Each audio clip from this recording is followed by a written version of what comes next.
first year it's 100%, second year it's 80% of whatever that number generates, 40, 60, 20%, and by then we're on our own. Another thing that we'll be doing for the 08-09 school year is reducing associates, and we'll talk about that a little bit later when we get to classified staff. And we talked about 4 to 5 positions right there. Another consideration for reducing expenses is offering early retirement incentive. Chris and I looked tonight before the board meeting, and the last time SAC had an early retirement, it was in 2005, and it was a $10,000 cash for age 55. And honestly, now that I think of it, I didn't read it carefully enough to know were there a specific number of years of experience in the district. Does anybody remember? Just 55. Okay. I think there was something. I think there was something like so many years ago. It ended up being that everybody that was eligible fell into that category. So maybe that's what I remember exactly. But there was something, I think. What Chris and I talked about was, and I should talk to you also, Lakeview Auburn knows that SAC will talk about an early retirement, and Lakeview Auburn would like to have a similar policy. They'd like to have the conversation be joint, because they really would like to offer early retirement as well. So to establish an early retirement plan, which would have to be a policy yet this summer, offer it to teachers early enough next school year so that we know in that December and January time how many teachers are interested in that plan, as well as how we have to plan our budget, because we'll pay for that. Generally, schools pay for that out of their management plan, so we can budget for that. And the other piece of that would be, then it would help us decide and know what sort of cutting we were going to have to do depending on how much retirement that we might have. Now, when we think about retirement, it could be retirements that mean that we don't have to replace someone, but that's dependent upon where it is and what their assignments are. It could be retirements that we have to replace, but we're replacing somebody at beginning teacher pay versus a senior teacher. Now, I don't want the newspaper nor anyone here to think that I am saying that a first-year teacher is as good as a senior teacher. But if schools are going to reduce expenses, you have to do it in the biggest category or area to do that in is staff. And we either have to somehow reduce the number of staff, the total number of employees, or you have to reduce salaries some way. I mean, one way to reduce salaries is replace a teacher higher on the scale with a teacher that's on a lower pay scale. The other possibility would be through attrition, and then what that means is that every time someone leaves the district of their own volition, we would be considering whether we have to replace them or not.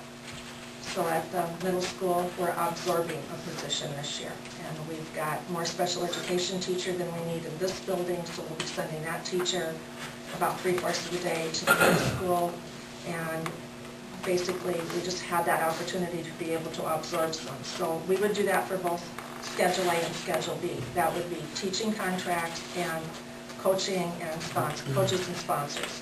So Schedule A is the teacher contract, Schedule B is all of our coaching and sponsors, okay?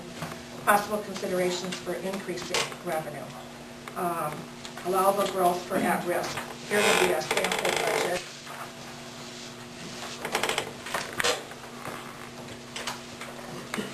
And it would be a sample that would reflect very close to what our expenses would be in a similar kind of situation.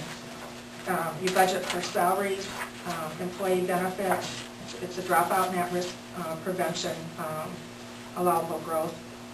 And you can see what the list of expenses are. Total budget's $181,229. That actually printed on another page, so I just wrote it on the bottom.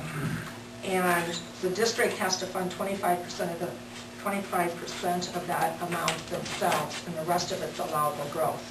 There's a formula that's based on a per pupil student basis about what the maximum is that a school can generate through allowable growth. Well, Lakeview Auburn currently generates about $145,000 per year, and I think about 160 is their max. So it's based on what our certified enrollment is times a formula that they give us. And actually this year the formula was raised, so it's grown just a little bit. And every 2 or 3 years they raise the dollar amount in the formula to reflect inflation. Okay? that would be a place to generate revenue. Would we have to hire anybody, or would this fall into? We would not need to hire. Just redirecting Yes. how they're funded, basically? For instance, it could be for anyone who might not even be labeled an at-risk teacher, but does at-risk services for us, guidance counselors, alternative school. This district's part of the alternative school expense. There's a whole list of categories of things. It would not be Title I or special ed because those already have designated funds for them. So,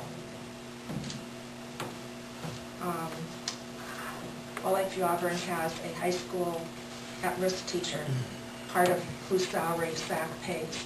So this money could be directed toward that shared position that the district is sharing through whole grade sharing, for instance. So that would be a way to generate revenue. I don't know what's coming, don't you? Just put your hand up there. The next thing that's listed would be shared transportation director will generate enrollment. The shared payroll secretary, which is John Kraft, will generate some weighted enrollment. And, oh shoot, I have a typo on here. That fourth bullet under increasing revenue says other sharing incentives, dash, the only other possibilities are for it. Just cross that fragment of a sentence off. The sheet that you have in front of you is the front and back of a page, and then it's the front of another page. These are called operational services, and this is straight from the Iowa Code. Operational services are intended for whole grade sharing, or for sharing. They're intended for sharing, and they're things other than sharing students and teachers. Supplementary weighting for these shared services, and if you take a look where I've got a little asterisk on the front page, it says the district shares the operational function for at least 20% of the contract. So if you share your superintendent for at least 20% of the contract, then that's eligible. Transportation director, at least 20% is eligible. But you're going to share each of us 50-50, so we're each eligible. The person we're going to add to this list will be John Kraft. He works 4 days a week for Lakeview Auburn, and 20%, probably more than 20% of his actual 4 days a week is payroll, insurance, just that whole personnel kind of package. If you turn to the next page on the back side, it lists the 5 places that you can share.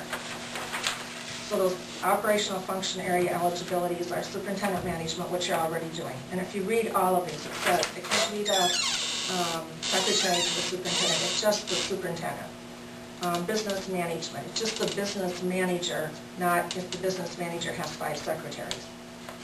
Human resources management, which is probably where John's shared position, because if you remember, he does contracts and salary and insurance and that sort of thing. So his position falls into number 3, and we have checked with the Department of Ed, and what he actually does fits that category.